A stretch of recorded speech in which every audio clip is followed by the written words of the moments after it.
Why, hello.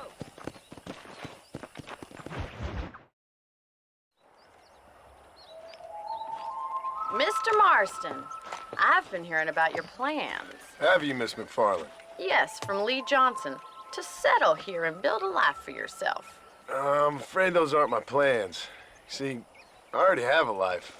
Well, I had one, and I'm trying to reclaim it. Or maybe what you could say is I had two, and I'm trying to end one of them so the other can survive. You do so love to talk in riddles, Mr. Marston. Do you do that, I wonder, as a substitute for having anything interesting to say? Probably, Miss McFarland. Oh, call me Bonnie, you fool. Call me Bonnie. Miss McFarland, I'm married. I have a son. I had a daughter, but she died. Years before that, I rode in a gang. We robbed banks, trains, held people ransom. We killed people we didn't like. Bill Williamson was in that gang. Now, if I don't capture my former brother-in-arms, great harm will befall my family. Now, I don't suppose any of this is very interesting to you, but I hope it explains why I wasn't so eager to talk about it. No, I do understand. I had no idea. You poor man. Even in this new country, memories don't really fade. My father was an illiterate Scot born on the boat into New York. He never saw his homeland, but to hear him talk about it, you'd imagine he only ever ate haggis and wore a kilt. And he hated the English for what they had done to his great-grandparents that he'd never met. People don't forget. Nothing gets forgiven. That's true, especially when it comes to money. And you know, even now, after all his labors, my father's debts are still terrible. I worry every day about us losing the ranch. It would kill him. My father died when I was 8 years old. His eyes were, well, let's just say he was blinded in a bar fight south of Chicago. My mother died during childbirth. She was a prostitute, and he was her, well, I don't know what he was. So I was sent off to an orphanage and ran away and fell in with a gang. My word. What a difficult life you've lived. The leader of the gang taught me how to read, taught me how to see all that was good in the world. He was a great man in a way. But you killed people. Sure. And I've suffered for it. And that's the life I left, or tried to leave. Said too much, Bonnie.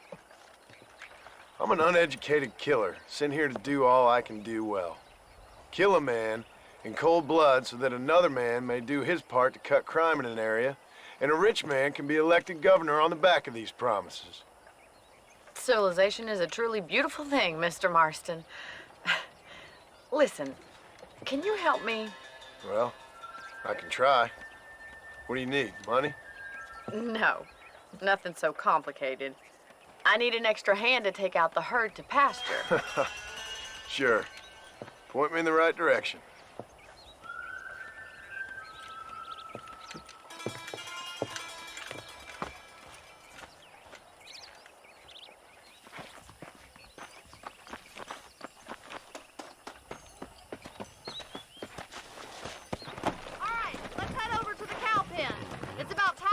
Farmers such as yourself learned how to herd cattle.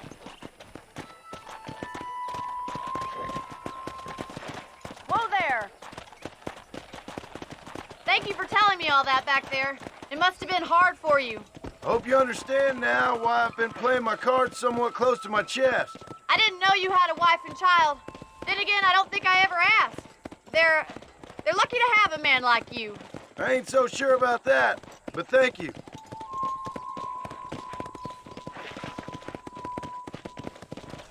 Good to see you, Miss McFarland.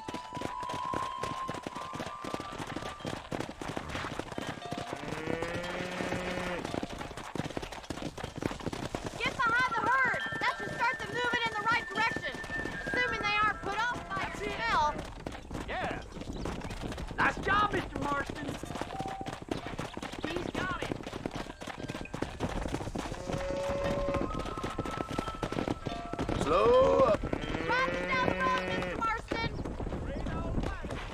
I see him. Whoa there.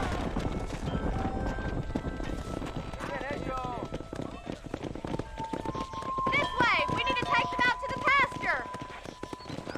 Easy.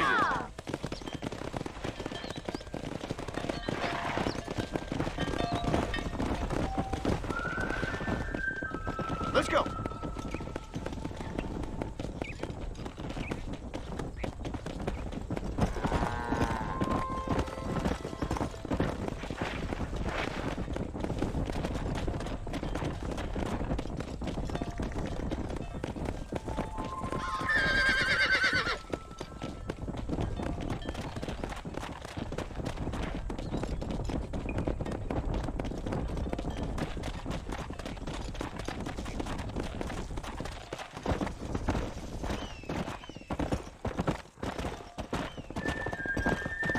Slow down. He's just showing off now. Keep going, Mr. Marston. All right, let's move this large herd out to the far pasture.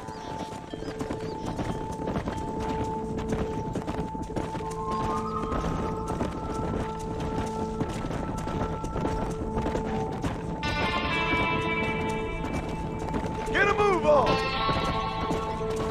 Go. Let's go.